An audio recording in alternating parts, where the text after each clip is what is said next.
سابق وزیر اعظم نواز شریف کے جو 2 صاحبزادے ہیں حسن اور حسین نواز، ان کی گرفتاری کے جو وارنٹ ہیں وہ 14 مارچ تک معطل ہو گئے ہیں۔ دونوں بھائی کرپشن کے 3 کیسز میں مطلوب ہیں، یعنی ایون فیلڈز، العزیزیہ، فلیگ شپ انویسٹمنٹ کیس۔ احتساب جج نے کہا کہ دونوں ملزموں کو عدالت پیش ہونے کے لیے موقع دے رہی ہے، اگر انہوں نے اس موقع سے فائدہ نہیں اٹھایا تو قانون پوری طاقت سے حرکت میں آ سکتا ہے۔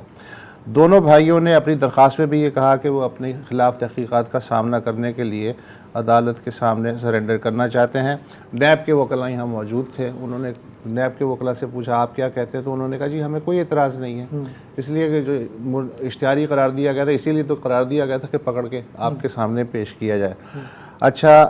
اور نیب کے وکیل نے یہ بھی بتایا کہ جو ایون فیلڈ کیس ہے اس کے 5 میں سے 3 ملزموں کو احتساب عدالت نے جو سزا سنائی تھی وہ اسلام آباد ہائی کورٹ نے ختم کر دی، تو باقی 2 ملزم انہیں بھی ان کا بھی ہو جائے گا۔ اللہ خیر